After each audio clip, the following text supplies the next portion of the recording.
Hey everybody, it's Tim Pepworth here with Thursday Night Live Fly Tying and Fly Fishing Bover Outfitters, and I'm here to bring you another quick tie. Tonight we are tying the Royal Wulff. Looks just like this. This is from episode 6 of season 4. If you don't have a kit like this already, you can still purchase these online. Go over to www.flyfishingbover.com/TNLS4 and pick up your kit today.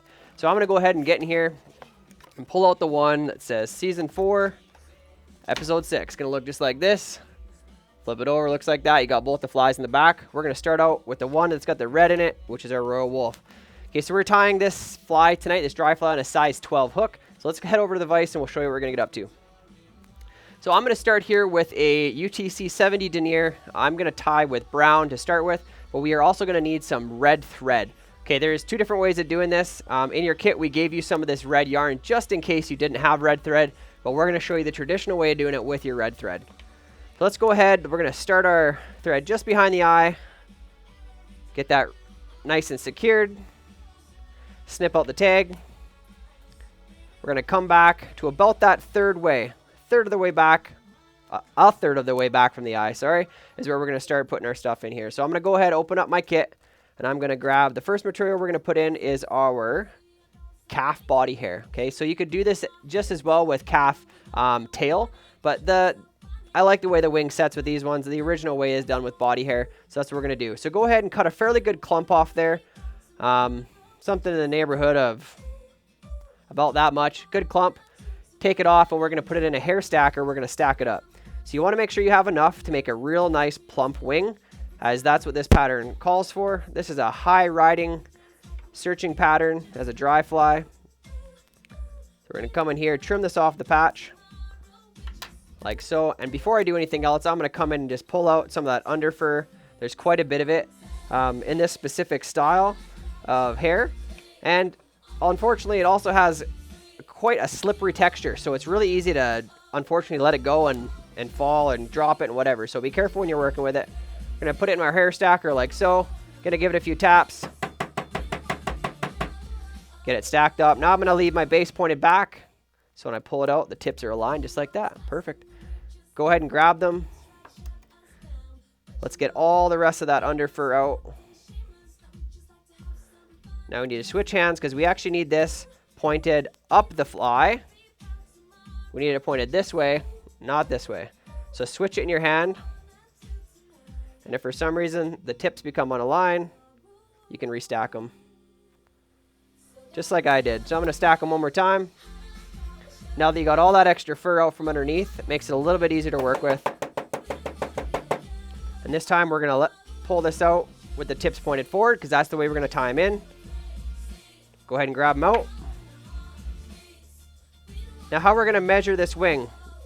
We want this wing to be one full hook length in length at the tie-in point. Okay, so I measure off the back of the hook. Going to bring it all the way forward. Readjust my fingers a little bit, get that measurement. I'm going to do a nice gathering wrap, and I want to keep this right on top of the hook if I can.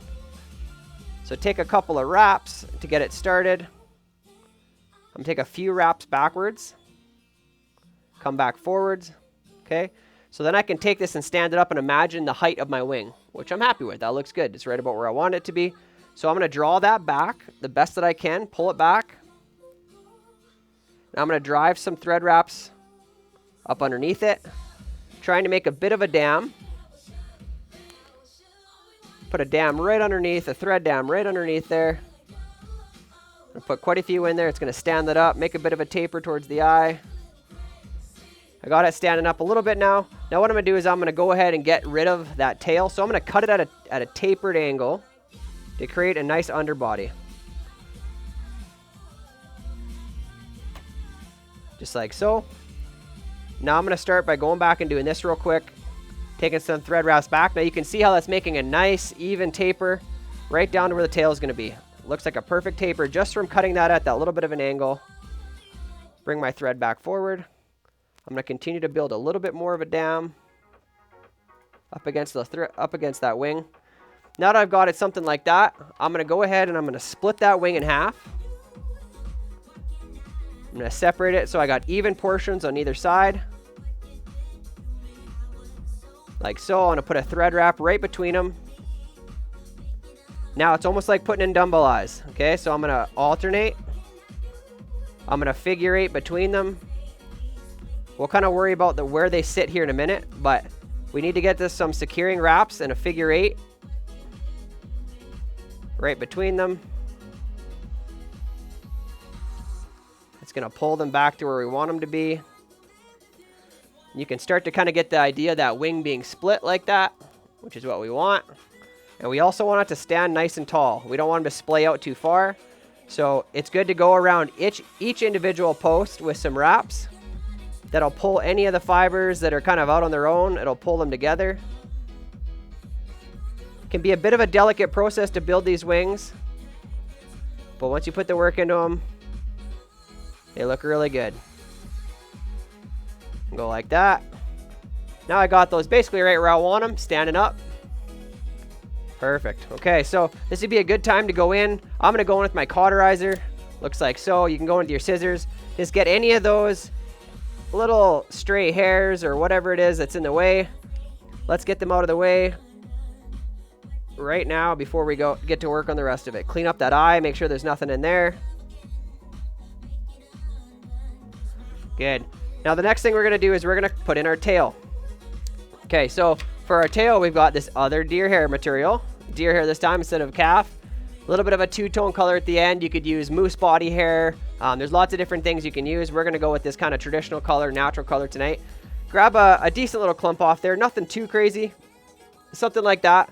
We're also going to stack it and pull out the underfur. So I'm going to trim that off my patch. Like so. I'm going to go ahead and I'm going to put it in my stacker. Come like so. Put it in my stacker. Like so. Give it some taps. This time I'm going to pull it out so that the bottom of the hair stacker is pointed down the fly. And just like that, I got all my tips aligned. Pull that out. And I clean out any of that underfur again. You'll get really good at holding this stuff, guys. Get used to holding the hair the best you can. I like that amount. It looks good. You want a little bit more of a pronounced tail than you would on, let's say, just some other traditional mayfly patterns. And I also want my tail to be one full hook length long out the back of it. So I'm going to measure off that front of the eye. Once I've got that measurement, I'm going to take my thread. I'm going to bring it forward, or sorry, backwards to that tie-in point. Take a gathering wrap. Pinch it right on top of the hook. Take a couple of wraps back, but you don't want to go into the bend. And you don't want to pull too hard and flare that tail right up either. Now I'm going to come in and I'm going to cut the butts of the hair. I'm going to trim it right out. Get in there the best you can with your scissors. And get all that trimmed out.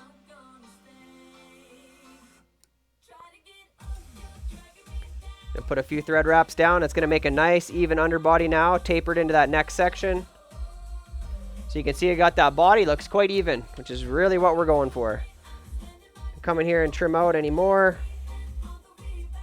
And I'm not going to worry about too much more than that. So next piece here, guys, I'm going to take this right down to where I tied in that tail. I'm going to take 3 peacock feathers, like so. Peacock herl, I'm going to take 3 of them. 3 of them together. I'm going to come up here and just break off the brittle tips, the little portion at the top. Now I'm going to go ahead, I'm going to tie these in right back here. Can kind of pull them so they come even. Then I'm going to advance my thread back forward to right behind the wings. I'm going to put a little half hitch in here just to save my work. Get my bobbin out of the way. Now what I'm going to do is I'm going to grab some hackle pliers. And I like this style. It strengthens this peacock curl for a body that's primarily peacock. I'm going to come in here like this with my plunger style hackle pliers. I'm going to grab onto all 3 pieces like so. And all I'm going to do is I'm going to start twisting. So you can see it almost ropes up that peacock curl like so. And if that happens to you, that's okay. Just retie it in again. The thing about this material is it's quite brittle. So if you over twist it, it's going to come out on you. and that's fine. Retie it in. We'll do it again. Just take a few less twists than the last time. And start wrapping forward. We're going to palmer this forward. Nice even touching all the way up. And it might look really bushy, and that's the look we're going for, because we are going to end up splitting this with our red thread. We're just going to keep wrapping all the way forward, leaving just a small space right behind the wing. We'll tie it off. Couple other wraps behind, couple in front. Trim that out. Now I'm going to take a few more wraps just to really make sure that's in there. It's not going anywhere. Now I'm going to go over to my hackle fiber. Okay, so on the hackle, all we're going to do is we're looking for a few things. We're looking for it to basically so that it fits the hook size is normally what we're going for. So if we had a size 12 hook, we're looking for on a hackle gauge, a feather that would attain that same size. But on this guy here, I like a little bit bigger one. We want this to be a high riding fly in bigger, heavier water. I'm going to strip a few extra pieces off the top because that's where I'm going to start my wrapping, is in that direction. I'm going to get my hackle placed right behind this wing. I'm going to tie it in right there. Take some thread wraps down. I'm going to advance my thread in front, grab the rest of that. Really secure that in front and behind. And I'll go in there and I'll trim out that little piece of the butt of that feather and get that out of the way. Okay. Now I'm going to advance my thread forward. Put a little half hitch in there just to save my work again. Set that aside. Now we're going to take that hackle and start wrapping. We want to do at least 4 turns behind the wing and at least 3 in front if we've got room for it. 2 and 3. Just like so. I'm going to bring this in like that. Take a few thread wraps and make sure that's not going anywhere. And I'm going to come in here with my half hitch tool. And I'm going to finish this off with a half hitch. Like that. Going to do 2 of them. And I can trim out my thread. Try not to trim out any of those little fibers from the hackle if you don't need to. I'm going to come in here and trim out my feather. Make sure you get really nice and close to the stem. Trying again not to cut out any of that extra pieces of the feather. If you don't have to. Set that aside. Now we're almost done, guys. It doesn't quite have the Royal Coachman coloring yet, but we're going to fix that right here. Super simple to finish this fly off. We're going to take our red thread. Here I've got some UTC 140 in red. All I'm going to do is I'm going to come right into the middle of where all that peacock herl is. Just going to get a couple of these that are going the wrong way out of the way. I come in right in the middle. And I'm going to take some thread wraps. As if I was starting my thread. Okay? Start wrapping rearward. Now I want to have perfectly spaced, basically the same amount of peacock herl behind as in front. And I'm going to lay a real nice base of red down here. I can trim out my tag and get that out of the way. Just like that. And all I'm going to do is I'm going to build up a nice body here. Making sure I don't overdo it and cutting into my peacock herl on either side.